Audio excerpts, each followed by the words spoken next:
gosh, you guys. One of the fabulous stars of Real Housewives of Orange County is here. Gina! Oh my God, my girl, Gina, you look... Okay, you're so amazing. I'm thrilled to have you here. I can't wait for you to just keep speaking your truth even more. But before we started, we were talking BravoCon, and my question, do you feel like you've recovered from BravoCon? No, I think it takes a really long time for me to recover from BravoCon. And the thing that's wild is, and I look back now and I'm like, how did we even do that? Because the previous year we attended BravoCon after our Montana trip, right before our Mexico trip, when we were actively filming that season that you just watched. So that was like insane bananas. And then this go around, I only had BravoCon, but I'm still exhausted. Like, it's in the best ways, But like we were just saying, it is not easy. Honestly, just looking like that for 3 days is a challenge, I'm like, I really am. I look mostly homeless in real life, and you even see it on the show. Like, I don't care always, because it just is what it is. So to maintain that level of having your shit togetherness for 3 days straight is exhausting for me. Oh, you look so great. And I was telling you, it was my first BravoCon. And I guess, yeah, I don't know what expectation I had. I did not expect it to be as organized, as on time, and I guess as joyful, as it was. That's awesome. Because, I feel for you guys, right? Because you do have all these keyboard warriors all year long. I mean, people... that say everything about you, right? I mean, all this shit about you, your kids, your family, should you be on the show or not, right? Yeah. And then you go to BravoCon and every single of the 10,000 fans that are there, I mean, people are like obsessed with you guys. They love you. They know everything about you. So how did that feel from your point of view? I was blown away. I mean, people do ask shady questions, but I kind of enjoyed them. It's part of it. Yeah, it's part of it. Honestly, I wish, even though it is like exhausting, I kept telling fans, I'm like, I wish this was my full-time job. I would show up here once every other week and do this and give everybody hugs and, standing up there and having everybody tell you how amazing and beautiful and how you've affected their life. Like, that's not a bad gig, and to be treated like a rock star for a weekend. I mean, who else has this life? So I just am very grateful and thankful for it. And yeah, you're right. It's like, but I don't get as affected from the social media, but I understand what you're saying. Like, it's all a toilet, right? And it's basically like, I'm just like, wow, you guys like really hate me. Like, and now I think, and then it's so finicky, like they ebb and flow. They love you, they hate you, But yeah, there is a lot of hate online, but I'm very aware of the fact that those aren't the true fans. That's not the true representation of the people who watch us and love us from home.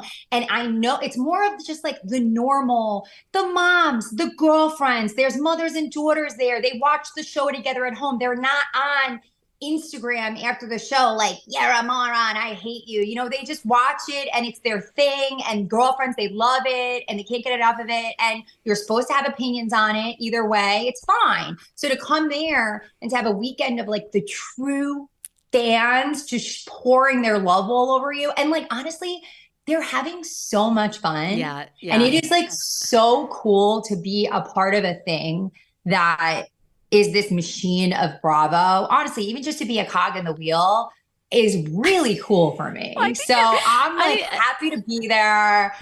I love it. I love contact. I'm a toucher. So I'm hugging all these people. I'm pretty sure I came home with a cold. I don't give a shit, because I'm just like here for it. You could feel the love coming off of them.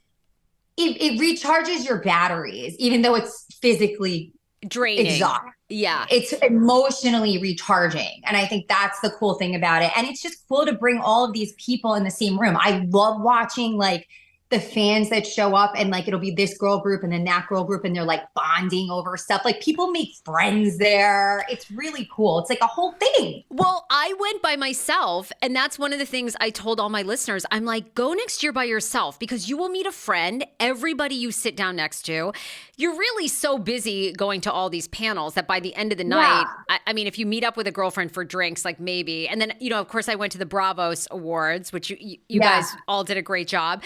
I mean, mean, but there's so much going on. You meet strangers. That's the thing I loved about it, is the world is so heavy. And I thought, wow, BravoCon like really brought so much joy to thousands of people. They were so happy. They're so happy. And I have to give it up, honestly, to, sorry, I should have do not disturb my phone. I know, right? I didn't. Hold on, let me just do that. I'm like, oh wait, she had an incoming phone call. Hold on. I'm so sorry. No. It's Tatiana, of course, my bestie, always. Let me see if I could just make that go away. Okay. But yeah, I mean, it's a phenomenon to say the least. And yeah, I agree. You can totally go by yourself. You will make friends. Like, it's not even a question of it. It's like, it's just, I can't even describe it to people, like how, and honestly, like two of my girlfriends, one of my best girlfriends, Sarah, was there because we got like a small, actually wish we got more. We got a very small amount of tickets to give to friends or whatever. That's great. But like my other friend, Lisa, is like such a Bravo fan. Like my one friend, Sarah, is there to support me and, you know, whatever. And she thinks it's cool and stuff, but like, she's there for me. My friend, Lisa, like this was like the time of her freaking life. Like, she's in pictures with all these people. She had so much fun. You know, the true fans, it really is a community, a unique community of people. And you can't really understand it unless you're part of that community. And I'm like really thankful to be part of that community. It's pretty cool. I don't blame you. I think you have a great attitude about it. And I was blown away. I mean, I actually realized too more of the genius that is Andy Cohen, like how he is able to answer all kinds of questions. He's very, very good at what he does. Like 100%. Like, this man is a master. I think he does a good job, Andy, of like being the host and kind of like the father of the franchises, you know, but also what I like about Andy is he isn't perfect, and he kind of does, like he's okay with showing who he is a little bit, being a little vulnerable with who he is. And I think that's what makes him very lovable. Like a lot of hosts and people, they're good hosts and they're charming and they're funny and everything, but they don't really expose themselves that much. And I think that's really cool of Andy. Like, he is his own character in his own right, because he shows everybody who he is, in addition to just being like so lovable and like an awesome host. Look, he has a hard line to walk, right? Of this executive producer who helped create this just, you know, monster franchise, and then also himself became famous and personable. And so he has to sort of like, I thought he was genius when people would ask him, whatever, reality reckoning questions or Bethenny questions. I mean, he's so media trained, but he doesn't come off, I don't think, like phony. I feel like he's being as truthful as he can be. Yeah. Well, I'm curious, like, how are you and Andy? Because you guys had that moment, you know, on Watch What Happens Live where he said basically, and I loved your response to it, where, you know, he shaded you and saying that, you know, if whoever on OC sold their house, you would get the least amount of money. And you came on and you were like, you know, by the way, that hurt because I'm a single mom. I'm the only one of the few women that owns their homes outright by myself. Okay. Then he apologized. But I mean, were you guys good before BravoCon? Did you ever have a conversation, or was that like the first time you'd seen him? So I will be very open and honest and candid for you, Sarah, about this situation. It hurt my feelings. You know, that hurt my feelings when I saw that. And I don't see a lot. And someone had sent it to me, and I was like, wow, that was hurtful, because I do have a relationship with Andy, and I'm not going to sit here and pretend like we're best. I'm not Sarah Jessica Parker. You know what I mean? We're not besties, but I have known Andy Cohen for 6 years. And I think for me personally, the bottom line of that whole situation was that people should understand I did that because I feel that I have a close enough relationship with Andy that I can vocalize when I'm upset by something or something he did felt out of bounds or hurtful to me. And I know him enough to know that he's going to do the right thing and respond correctly, because he does give a shit about me. You know what I mean? And like, for me personally, if it's somebody that I know they're just not a good person, or I don't really care, it only affects me when I care about that person.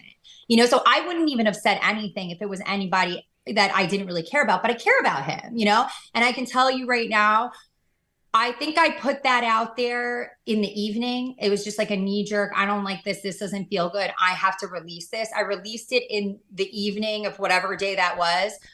he's on the East Coast. I woke up to a text message from Andy Cohen that said, I'm very sorry for what I said. Were completely right. I was out of line, and I've already also publicly apologized on my radio show.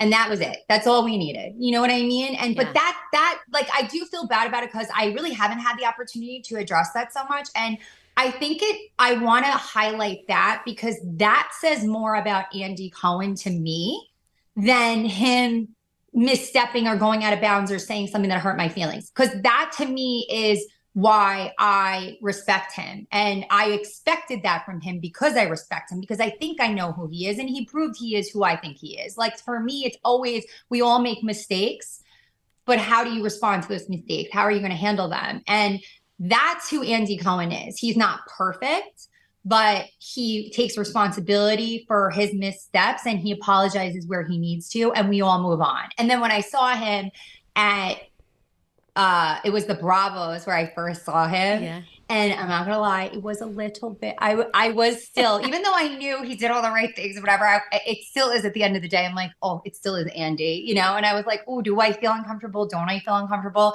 He just came right up to me and gave me a kiss hello and said I look beautiful, and we moved on, you know? So there's nothing there. But I do feel the need that it's important to defend myself and to put it out there. And I am sort of getting sick of this narrative. Like, the job is to share your real, true life. And I feel like I've always done that. And I live in a very beautiful place, and I have done it all on my own. And so I'm getting kind of tired of this narrative that I don't have it like that or whatever, when I'm just not afraid to truly show my real life situations. Yeah. I mean, I hear that from a lot of the women. Obviously, Candace Dillard-Bassett, I'm friends with. She's been on this podcast multiple times, and that's always been her thing, is that there are women on each cast that really show up and are super transparent, and there are others that aren't, and it's really frustrating, you know?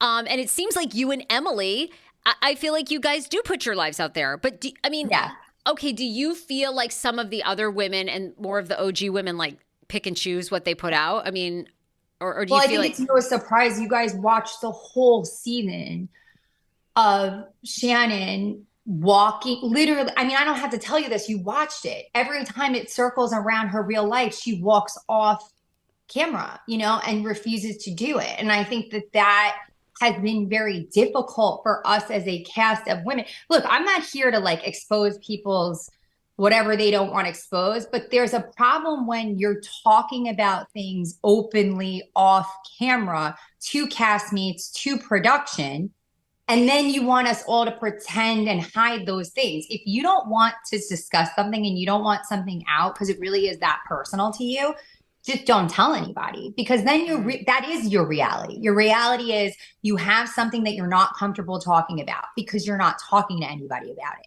But if you have something that you're comfortable talking about to everybody around you, just not on camera, it's not fair. You're not doing your job, you know? And why do we have to talk about all of these uncomfortable things? You know, it's like, okay, but I'm over here crying on camera, being triggered from stuff from like, that is so embarrassing. You know what I mean? And it's great that that's helped people and I understand or whatever, but I watch that and that is like, oh my God, it's so embarrassing. This is like my real shit, you know? Yeah. And it's so uncomfortable. Like, it's so weird that like, you know, my personal stuff, but I know, I feel like I know a commitment, right? It's like, what's in your closet? Can I know, you know, but it is what it is. It's a part of our job. And so it isn't fair when you feel like you're sharing more than other women.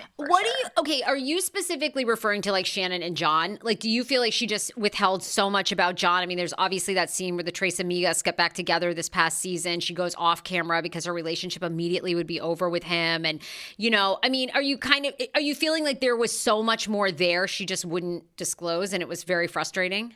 Yeah, it's so frustrating. And it's like, we all know what that situation is and it's so confusing because it's like, she's like attacking us and saying she's never talked to us when we're like, we have the phone calls and and you know, and we know the things that you have said to us. And then so I just didn't even understand how she could be going with that lead. But then I think for me, it's also her drinking. And I think that for me, I put it together at some point that like, I don't think she really even fully is aware of all of the things that she says to us regarding her personal matters. And that's why she's so, you know, adamant that she never talks to us about it. Cause I just don't think she remembers a lot of it. You know, I mean, just like she didn't remember the comment that she made. It was an egregious comment that she made about my children. I believe that she didn't remember saying that because she was drinking. Yeah. That to me is a problem. You're the first person, of course, everybody wanted all your thoughts after her DUI arrest. And I think you've taken the high road. I mean, you've commented, I mean, of course, everybody, BravoCon, they asked you again, you know, and you've said that you're open to having a conversation with Shannon. Did you guys ever get a moment at BravoCon? Like, because from all the clips I saw, it sounded like you still wanted to, but like you two hadn't. Have you and Shannon like had any combos, the two of you? Yeah, but nothing that's like substantial. Like I was very nervous going into BravoCon because I didn't even know. I was like, is it even appropriate for her to be there? Like, are we going to look like we're supporting something that shouldn't be supported? Like is this good or bad for her? Like there were so many things going on in my head, and knowing that I'm the person that was most directly related to this situation with her, I knew that people were going to be asking me stuff, and I don't want to make it I don't want it to be uncomfortable for me, and I don't want to make it worse for her, but I also don't want to, I have a hard time being full of shit, you know? So it's tough for me. So I was nervous going into that, and I didn't know on her side of it how she was going to feel about it. So I know for me personally, before we went out to our panel, is the first time we ripped the Band-Aid off quick because I didn't even know she was on our flight. And then she was at the airport, and I was like, oh, but I didn't even have time to like think about it. And she came up to me and she gave me a hug, said hello. So I was like, okay, I guess that's where we're at, you know? And then didn't see her again. And then I saw her before the panel, and I took her aside and I said, Shannon, I just want to let you know, I'm not here to make this worse for you. I want this to be fun. This is a weekend to celebrate the fans and da-da-da. But like, she kind of like, she was like, oh, of course, and like smiling and da-da-da-da-da. It seems to me that right now she's just very in her own head doing like whatever it is. Like she's just too in it with her own stuff to even like consider me at this moment.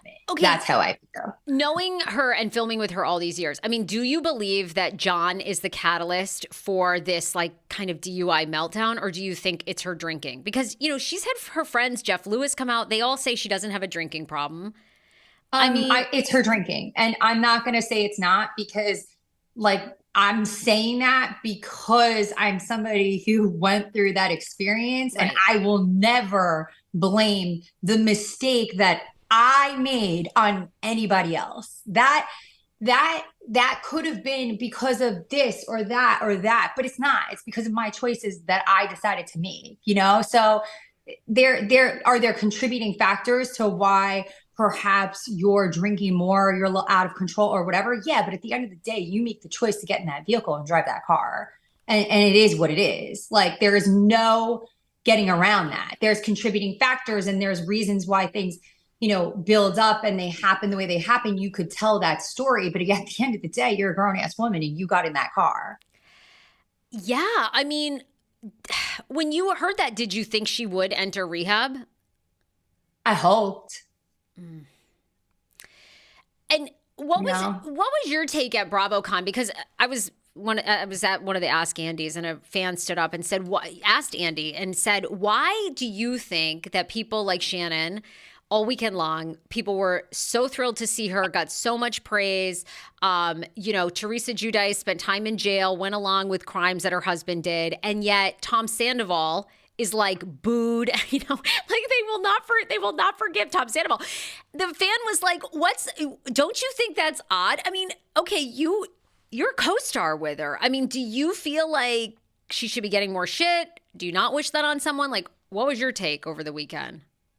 What did Andy say? No, he kind of agreed with the fan. He's like, I've been friends with Tom Sandoval for a decade. I've known Tom. Everybody makes mistakes. And he said, Andy basically said it is strange to him how some of you guys get more shit than others. Like it just, there's like, no rhyme or reason.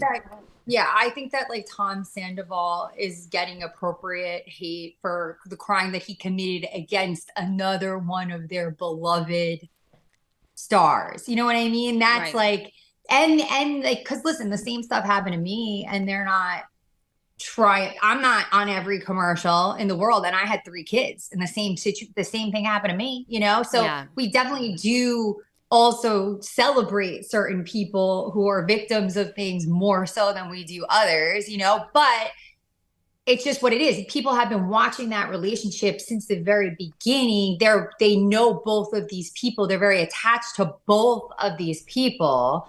So I think that was why, and I think also like knowing what you know and then going back and watching the season from that perspective is very different. I think that had we got through and then Shannon had happened, what happened, drove into that house or whatever, and we just started watching the season, everybody would have been watching with very different eyes, right? And maybe that's a part of it, but yeah, I don't know. Maybe people just really are excited and, you know, they just wanted to celebrate the weekend. And it was like you know, I think it's lucky that the spirit and the essence of that weekend is so positive.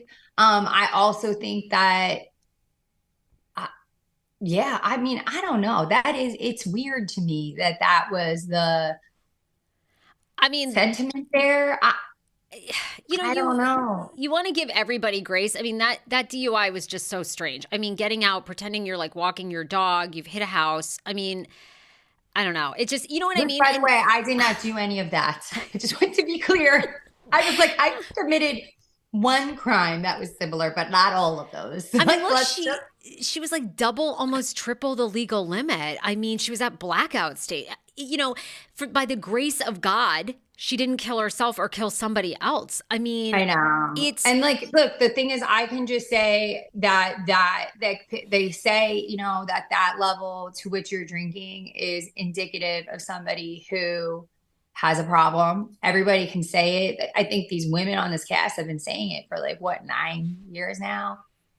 But if somebody doesn't want to look at it and they don't want to deal with it, they have the right to not look at it and not deal with it, you know? So I don't have much to say about that, except where I was at in my life, I knew I needed to make a change because I was uncomfortable with where my life was going. And I felt like alcohol was something that was really getting in my way. And when I first got the DUI, I don't think I was ready to look at any of that. It's also different because, you know, that was never my thing on the show. I've never been accused of any of that. My castmates, if you ask them, they didn't feel like I had a drinking problem. I don't identify as an alcoholic, but it was not good for me. And it's an addictive substance. Like, why are we all sitting here pretending like it's not doing its job? Like, it's designed to make you addicted, right? It's like, so for me, I was like, oh, I'm getting over the hump of where I don't like, and I need to pull it back. And I'm really I'm not good at, like balance, limiting those kinds of things. I'm just not. The moderation is hard. Like it's hard. It starts out well, but then, you know, it's so fun. Yeah, it's so fun. It's right. Like, it is. It's not. And most people are more fun when they're tipsy and drunk and the whole situation is fun. Yeah. And it never gets better. It really doesn't. It's very hard to regulate. Wait, so what's your status now? Are you not drinking at all? Or are you? Yeah, no, I haven't I haven't drank in almost 2 years. Wow. What are we in November? Yeah. So like the end of this month will be 2 years. Oh my God. Like, I don't like, okay. So like Travis has an alcohol company called Good Bev, and they're like Capri Suns for adults. Like, he was doing like a test on it, and he was freezing one to see if it would freeze well. I took a little sample of that because I wanted to see if it, you know, for him. We went to Cambria recently, wine country up here. And I did the swoosh and spit in the bucket, Sure. which you would think is gross, but it was also like really fun. Like, you know what I mean? I don't, but I could have, if I'm cheersing with Heather Dubrow, I could have a sip of champs and it's not a big deal, but I don't. But like, to me, just knowing and telling myself that I can do all those things makes me comfortable about the situation I'm in. And I think everybody's sobriety is different, right? That's why I don't push this. I'm not trying to drive the sober train. I just think that everybody should do what is good for them and maybe not do the things that are bad for them. And to me, when I see Shannon and her drinking, I think that it's only contributing bad things to her life. And so being somebody who has eliminated that and I've seen a lot of positive momentum, my take on it is, why don't you just try that? I mean, yeah. What do you have to lose? And if you're not an alcoholic and you don't have a problem with drinking, it should be very easy to simply just stop drinking for a bit. I mean, it will be interesting to see. It's only been a month or so. So my guess is maybe she's sober now. I don't know. I know she has to complete some programs and things like that. But well, do you think she's sober now? I have not had any. Sarah. I'm just asking the obvious. Okay. Go on. Sounds like maybe we're not sure. To her. So this is not information that I know directly from myself. So, I don't know whether to verify it or not, but I've heard that I don't think she's not said that she's not drinking. Right? As far as I know too. Yeah, she hasn't. Gina, I would ask her that question. If she's down at that damn quiet woman, how she to will drink? Not be. She will not be. She's not that crazy. She's not going to be outed. I'll tell you that much, but I don't know. I mean, it's hard for me because I don't like speaking to things that I've heard through other people, and I don't know that directly, but I would be very curious. First, I was shocked that nobody just point blank asked her that at BravoCon. I am too. To your point, I have not heard her say she is not drinking. I mean, she's had these programs that she's a part of, apparently a wellness program that's like addressing a multitude of things, including alcohol, but it doesn't sound like it's a sobriety program. Right. She's been ordered, I think, to go through like an addiction or like whatever day, like counseling for addiction, I think, is part of her sentencing. Yeah, I'm sure. And she'll have to go to AA, I'm sure. Yeah. Okay, one final question on this. If you and Shannon do ever have a moment like where you actually sit down and it's a real conversation, like what do you hope she says to you? I mean, I'm sorry would be nice.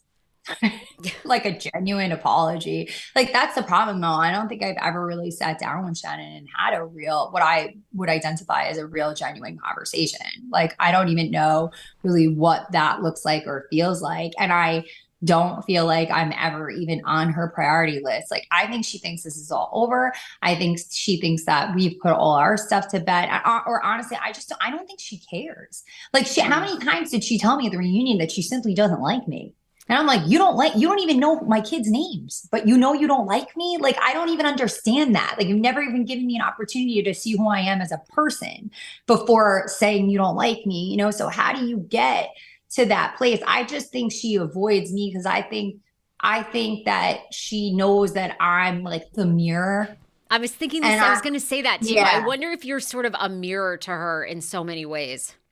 Yeah. And I think she feels uncomfortable around that. It's very obvious, and to a certain extent, like, I understand that. And I don't even really truly blame her for that because I get it, but I'm also just tired of being like a victim of that. Yeah, right. Because she seems to direct a lot of her anger, frustration on you. You're her target. Yeah. Even when I'm actively trying to stay out of her way.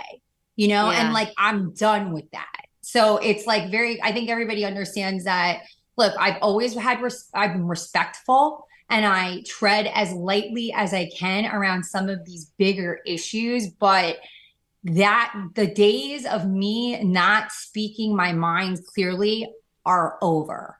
Like, if that happens again, you will get reunion Gina for the whole year, because I'm sick of it, and it's not right what happened there. And it's certainly not right to my children, and it's not going to be tolerated. Like, it's just not. Oh yeah, I don't blame you. I'm a mom too. Like, as a mama bear, no way, I can't. Yeah. I've heard you on your podcast talk about Vicky. You like Vicky. I do like Vicky. well, wait. We want inside info here. Vicky has said it's all or nothing. She's coming back next season as a full-time cast member, or she ain't coming back at all. Yeah. I mean, what?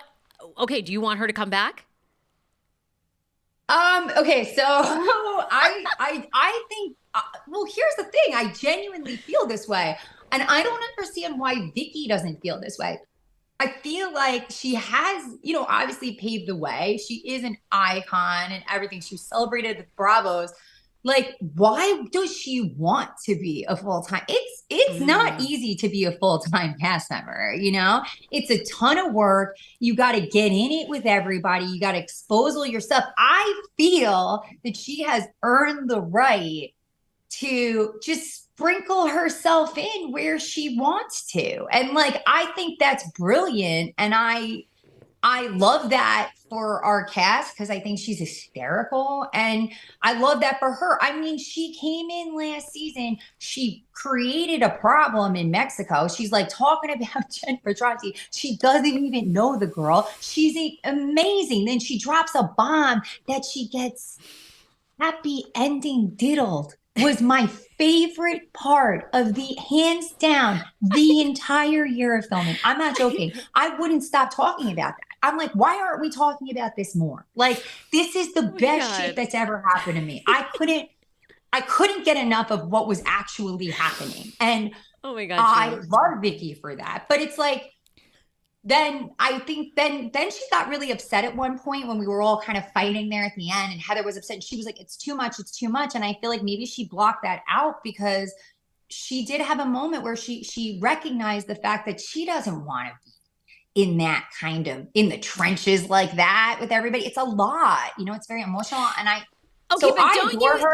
don't you think that people get addicted to it? To your point, like the fame of Bravo, what you experience. I mean, don't you think Vicky, being the OG of the OC and the OG really of, one of the originators of this whole thing. I mean, don't you think she loves the fame? Like, she loves the attention. That's why? Yeah, I do. But like, if I was her, like, why don't they just make her like a host of something? Or, you know what I mean? Like, you earn your, kind of like you earn your stripes, like now face, and it's like a professional athlete, and then they go and they're a moderator on ESPN or whatever. You know what I mean? Like, I think she should graduate to the next phase. I don't know what it is, but it seems appropriate for me. Honor, respect her, yes, but it almost feels to me like it's beneath her a little bit. That's an interesting take. That's an interesting take. That's truly how I feel. And I know she's probably gonna be mad at me for feeling that way, but it's coming out of a place of respect for her, And I love it when she comes in and she sprinkles in, because I think she's hysterical. And if I'm laughing, everybody else must be laughing too, So I think she's great freaking TV.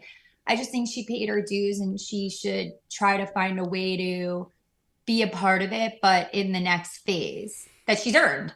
Yeah. I don't know. I think she's coming back next season with you girls. I don't know. Listen, if she is, I would be happy to have her. Like, I don't ever, and I'm happy to have everybody. Like, to me, it's like, even the Shannons, like, well, you really just, like, you need to have the yin and the yang. Yeah. So, good point. I'm not a player that's like, I don't play that cutthroat island. Like, I don't think we're on Survivor. I don't need to get people out. I don't believe anybody could take my job, except, if I think I'm the only one who controls whether I have this job or not. Oh my God, you have such a great attitude. How did you get this? How did you get this philosophy? And like, I love your confidence. And I do feel like you are one of the few housewives, I think, that doesn't internalize all this stuff all the time. Okay, is it therapy? Is it just the way you grew up? Like, what do you Yeah. credit it to. It's just who I am. It really is just who I am. And I think that it's interesting to me because I just think that viewers don't always get to see like the fully fleshed out versions of who we are as people. And so that's why I enjoy doing stuff like this and I enjoy doing the podcast because you just get to see more of like who we actually are. And this is just, it probably is my upbringing. Like I always say, I have very good parents. They're like my North Star. I have very good friends and like all that just kind of provides me and acts as a shield. Like I know who I am and I'm okay with who I am. Okay. Speaking, you brought up podcast. Have Tamara and Teddy given you any, they have like a top podcast. Did they give you any podcast advice? Did you call them and say, okay, like what's your secret? No, I don't really interact with Teddy that much. Tamara, I do. Tamara's always supportive, honestly, of like all the like business ventures and stuff that I'm doing. Like she's definitely good about like always liking and, posting, and she's always had like a positive, supportive role in that way. Like I know if I called Tamara, she would totally give me advice or whatever, but I just think that I'm just kind of carving it out my own way, and it's also not a housewife podcast, so it's like a bit different. Yeah, you guys. So I don't know, but I do know that Tamara is always like supportive. That's great. That's like great to hear because Teddy was like a whole thing. Were you part of that panel where they were trying to squash the beef? Were you there? That moment? No, okay. I was not, but I heard a little bit about Teddy. I heard Teddy had a rough go of it at Oh my God. Teddy is so fascinating. Like she's like the most hated ex-housewife ever, but yet she has this like top trending podcast. And then she came for Vicky. She made this offhanded comment that she felt like Vicky was triggered by Teddy, by her, because she actually has cancer. And then Tamara, the next day was like, Teddy and I had to have a serious conversation that wasn't right. I don't know. Teddy's like a shady chick. This is how I feel is like, it's like that was off. That was in poor taste, number one, just to all around. I just don't think it was good. But also, it's just her. She means well, but her jokes just don't land.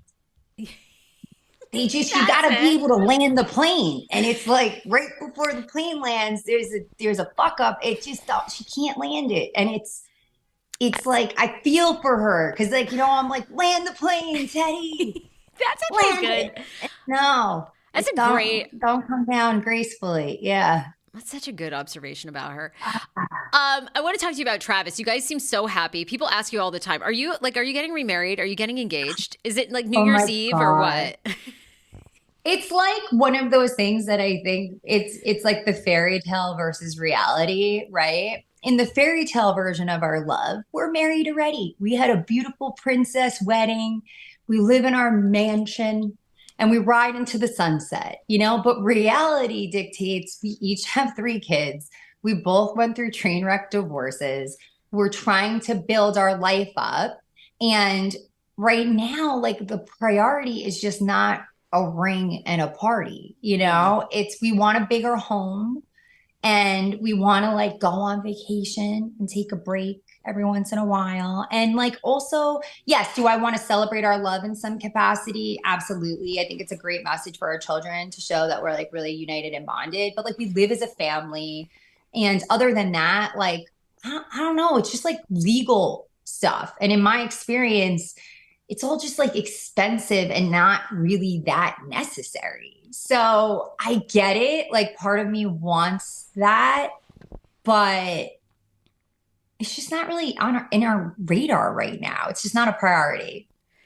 What does Travis think of the show? Because there's always a lot made of the men, the boyfriends, the husbands. Some of them are called, fame whores themselves. And notorious. Some of them are. Some of them are notoriously Vicky, Steve. And what's Travis's whole take on it? Is he like, look, babe, I'll do whatever to support you? Or does he like enjoy the spotlight? He does not enjoy any of it. Like he does not, like if this was gone tomorrow or never existed, he would be perfectly happy. But he also isn't like a complainer. Like he understands like, this is what I need to to have my job and get through it. Like you know what the thing is? He knew, and this is where I get frustrated with guys like John, who at the beginning, they think it's like shiny and they're like, they love it and they're attracted. And I feel it's part of the reason why he started dating Shannon, you know? And then it's like they get burnt by it. And all of a sudden they're like, oh no, now I'm out. Now it doesn't suit me anymore. Now I don't want to help you and support you. Like, look, this is a part of our life and just a big part of our life. This is how we provide for our children, our family, whatever.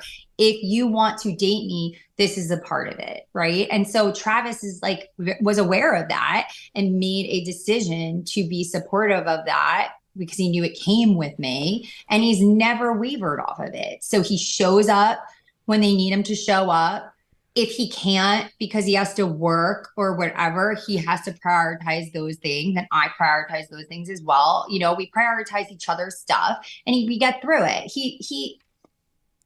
Who he is on camera too is really who he is off camera. So it's really sweet to see, for me, to see that he's been represented for who he really is, you know? It would be nice if he got a paycheck, but... Yeah, the house husbands need to be paid. They really do. What's been the hardest part about becoming a realtor? I think that's so great. You're like building this career outside of it. But I worked for a realtor years ago who staged homes. It was so much fucking work. I mean, like, what's been the hardest part? Or do you just love it? Or are you like, this is like my other career? I do enjoy it a lot. And that's cool for me because I do feel like I have ownership of something that I have full ownership of, right? And like it's fully mine. I can drive it. I could scale it up. I can pare it down if I need to.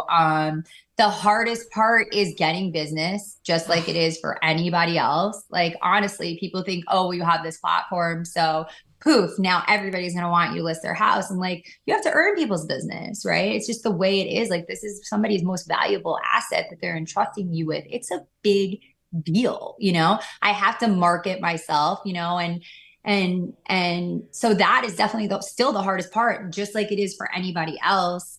And you know, I actually have actively right now, fun fact, and I will market this here because please, why not? Promote it. I have a big listing and it's for a La Quinta house. It happens to be a former housewife's house, Elizabeth Vargas, which was awesome. Which is where it pays off to be a nice person, right? Because Elizabeth was on the show. Yes, baby. There it is. 8995.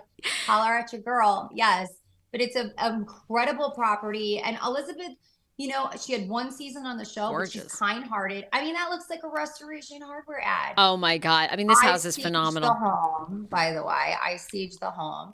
Oh, you're really good. You know, she's not out there and she wanted me to do it and she wanted me to be hands-on. And I said, okay, I could do that for you. So I have been working really, really hard on this, and it's super far away, but it's stunning. This home is stunning. Oh my God. Yeah. It's ridiculous. It's so amazing. Wow. So it's a ton of work, but like I've never been afraid to work, and I've worked my whole life. So it feels good to like get out there and get after it. And I like doing it with Trav. That's been interesting. You know, what's it like working with your man? I know, yeah, it's girl. Not the easiest.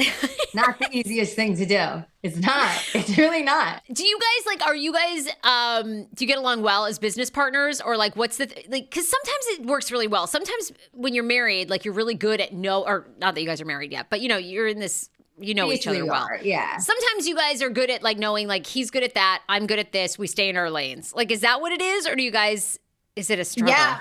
It is what it is, but it's definitely still like a struggle, just like anything else, because this is, you know, first of all, we both have like 7 jobs, right? So it's like, we're both hustling. We have 6 kids. Like, it's a lot. And then you have to, it's cool to like, be like, okay, this is your lane, this is my lane. But you have to, in any new venture, especially if you're coming into a partnership, identify clearly what those actual lanes are. And when you start a job, you don't know all the things that are going to come at you. So sometimes there are things that come that I'm like, this seems like it should be your lane, but then he's thinking maybe it should be my lane. And then we have to work that stuff out. And, you know, it's easy to be like the bitchy girlfriend, but like when you're talking about a business venture, you have to like maintain a level of professionalism, and that has been an adjustment. But I think it's also really good for us because we've worked through stuff that I never even thought we would work through. So like it's been cool. It's definitely been an interesting, and I think it's fun. And like also Travis is just very smart. So like I feel very well supported by that. It makes me feel more confident because I want like my clients to really feel like they're safe with us, and they are. So that's nice. Yeah, that's a great. I love when you have a business partner you learn from too, like a partner in life and then a business partner. I have two last questions for you.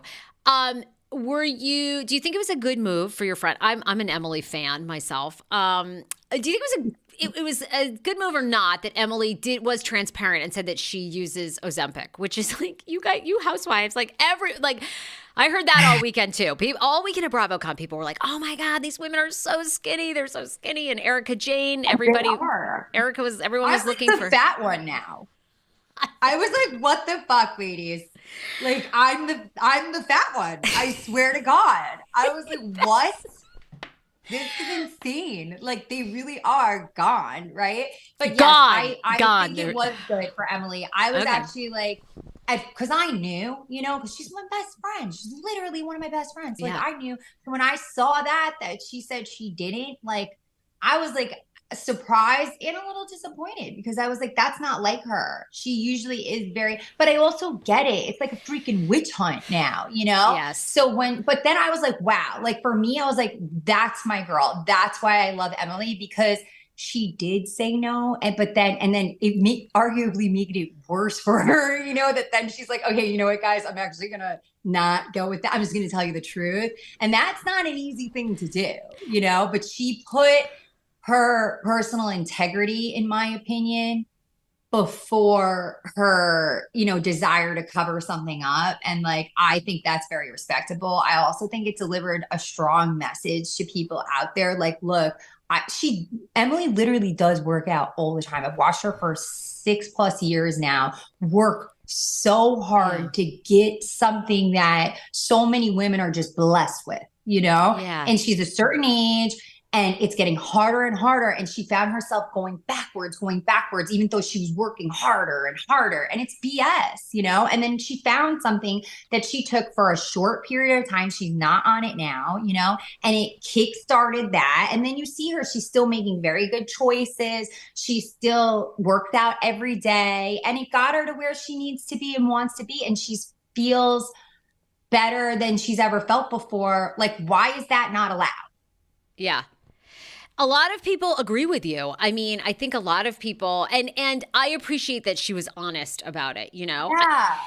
For me, that's what it's about, the transparency, because I do think that you don't want to deliver a false narrative to especially young girls at home that think that you could just like work out, do this one little exercise, and then, dance at the club, and then you look like this. Like, I think that's negligent. I think that we have to be transparent, because otherwise girls are going to be killing themselves trying to get to a place that they can't, because these women did it with assistance. Yes. So I think as long as you say this came with assistance, and you're transparent about it, whatever. Like, everybody's been since the beginning of time trying to do stuff to be skinny, and I'm not, I share too. Like, I cool sculpt, like I would put on a full cool sculpt suit if they offered it. I'm not joking. I love that. I don't want to work out. My last question to you is, there's been so much made of reality reckoning. I mean, do you think, being a reality star for 6 years now, I mean, do you think there's a need for a reality union? I think that there are issues and problems that are pretty obvious that should be looked at and addressed and fixed. I don't think it needs to be. Wait, and do you mean like, are you talking like alcohol, mental health? Like, what do you think the things are? Or like you think, or more like your image, like that you guys should be paid if the show is going to re-air in some form in Australia?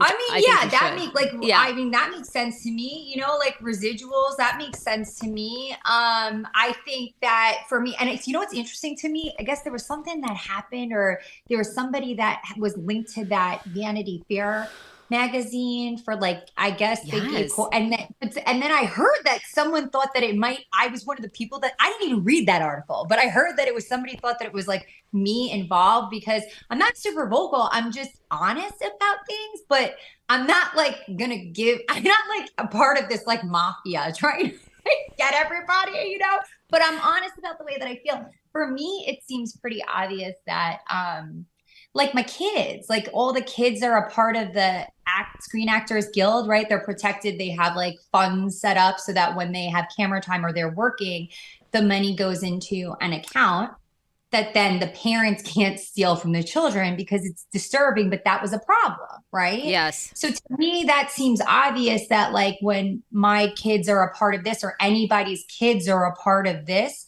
the same thing should happen. Like, I think my kids should be protected. I think they should be protected in instances. A lot of the times it's sad, but like from their own parents, you know what I mean? They're minors and somebody needs to be looking at. So for me, like something like that is such a simple, every time my kids film, let's get them their accounts. Let's get them a part of that.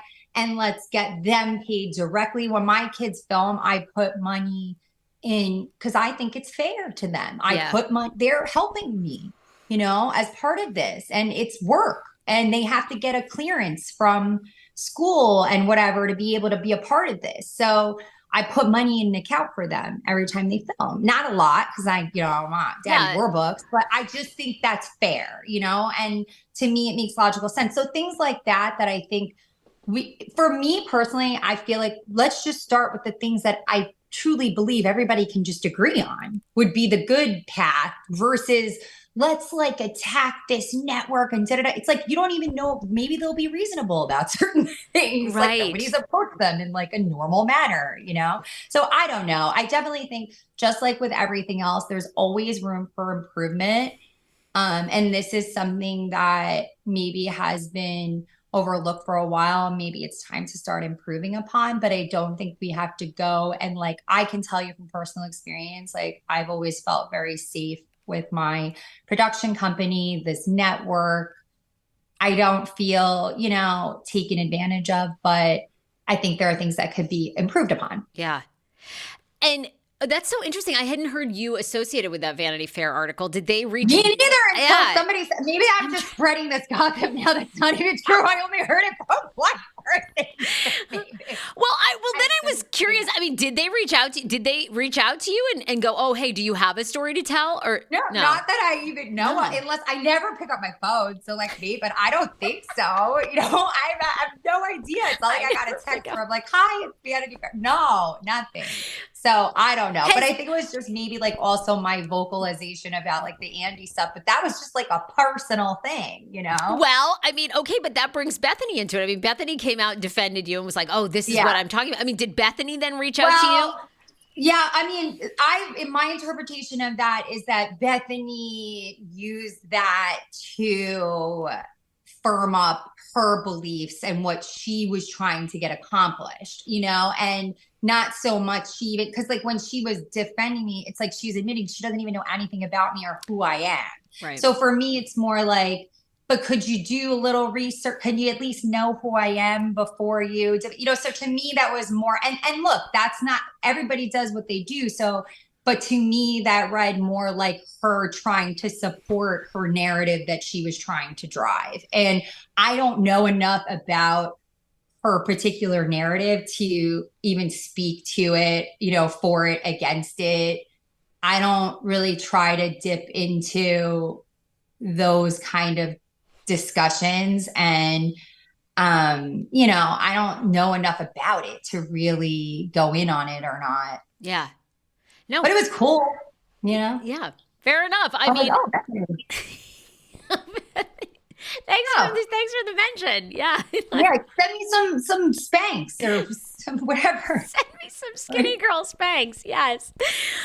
Oh my God, Gina, thank you so much for being on this show. I mean, congratulations to all your success and upcoming seasons. And I loved you and Emily. I know they asked you because obviously when Vicky got crowned the Housewife of the Year, you know, the Legacy Award there, you know, they brought back Gretchen and Slade was around and Joe. And I mean, it'd be interesting if we saw one of those women back. I mean, that would be, and I think you and Emily had said like, yeah, bring them back. You'd love to see. Yeah. I mean, I'm all for it. Like, honestly, personally, when that thing happened to you, like, I think it's kind of cool. Like, I feel kind of proud to be on this franchise, you know, it is like the flagship franchise. And so like, I felt a sense of like pride, which is maybe weird, but that's how I felt when like they were doing all that. I was like, this is really cool to be like a part of this and this original franchise and everything. They brought these ladies out.